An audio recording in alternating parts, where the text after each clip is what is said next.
जय भीम, नमो बुद्धाय। जैसा कि अभी भैया ने बताया कि आज ईवी रामास्वामी जी की जयंती है और वैसे भी हम भारतीय समन्वय संगठन लक्ष्य के द्वारा जगह जगह गांव-गांव जाके लोगों को जागरूक करते हैं कि शिक्षा व्यवस्था क्या है, किस तरह हमें आगे बढ़ना है, किस तरह हमें अपने समाज में एकता रखनी है। ये सिर्फ आज के उपलक्ष्य में नहीं, वैसे भी ये कार्यक्रम होते ही रहते हैं भारतीय समन्वय संगठन लक्ष्य के।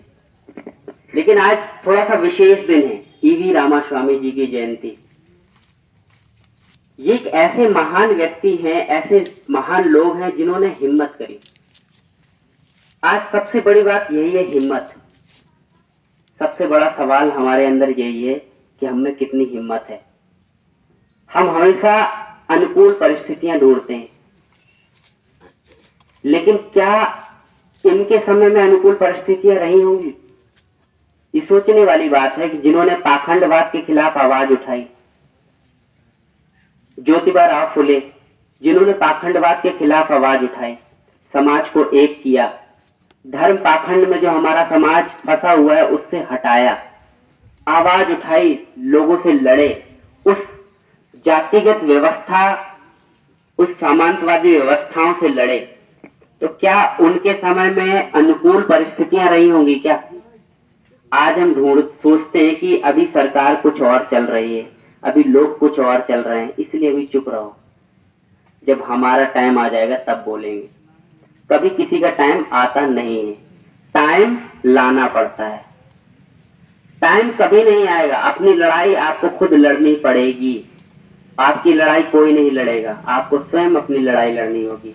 अपनी शिक्षा खुद मजबूत करनी पड़ेगी, अपने बच्चों के साथ खुद तालमेल बैठाना होगा, उन्हें बैठाना होगा, पढ़ाना होगा, उन्हें आज के समय, आज के विषय के बारे में बताना होगा, अपने लोगों के विषय में बताना होगा, पुराने लोगों के विषय में बताना होगा कि कैसे क्या था, संविधान लागू होने से पहले क्या स्थिति थी हमारे समाज की और हमारी, पशुओं के जैसी स्थिति थी हमारी। ये सच्चाई है। मेरे युवा भाई बहुत ध्यान से चीजों को समझें और सुने। ये सच्चाई है कि पशुओं की जैसी स्थिति थी हमारे समाज की। जिस तरह पशुओं को बेचा जाता था, जिस तरह पशुओं को हम काम में लेते हैं, उसी तरह इंसानों को भी लिया जाता था। वो तो धन्य हो, वो तो धन्य हो बाबा साहब, वो तो धन्य हो हमारे महापुरुष जिन्होंने हमारी लड़ाइयां लड़ी और हमें इस मजबूती पे लाके खड़ा कर दिया कि आज आप कुर्सियों में बैठे हैं। वरना इन्हीं कुर्सियों में बैठने की वजह से कईयों के कत्ल हो चुके होते अभी तक। ये सच्चाई है। आज आप जो अच्छे कपड़े पहने बैठे हुए हैं, ये किसी ने आपकी लड़ाई लड़ी है, इस वजह से आप अच्छे कपड़े पहने बैठे हुए हैं।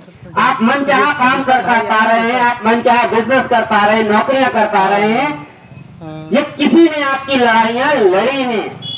लेकिन हम अपने बच्चों के लिए कौन सी लड़ाई लड़ रहे हैं? हम अपने लिए कौन सी लड़ाई लड़ रहे हैं? आज की स्थिति देखकर तो वो दिन दूर नहीं है कि आप वापस से उसी स्थिति में आ जाएंगे, अगर अभी भी नहीं जागे तो।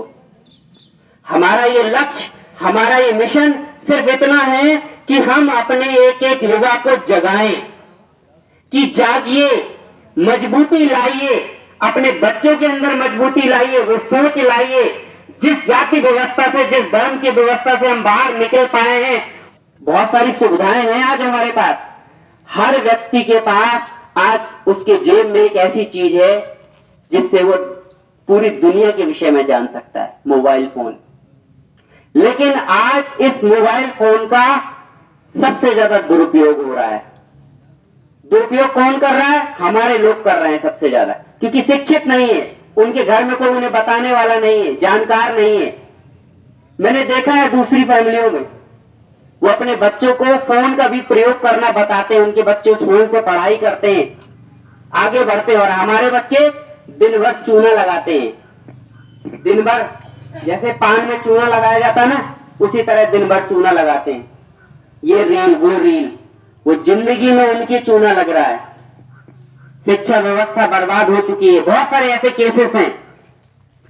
अभी आपने दिल्ली के एक प्रोफेसर के बारे में सुना होगा, रितु सिंह, काफी न्यूज में चलता रहता है रितु सिंह।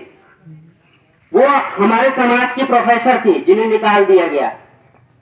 2020-19 में वो अपॉइंट हुई थी और 2019 में अपॉइंट हुई और 1 साल उन्होंने वहां पढ़ाया, बल्कि गाइडलाइन थी 2020 में कोरोना गाइड डाल दिया गया।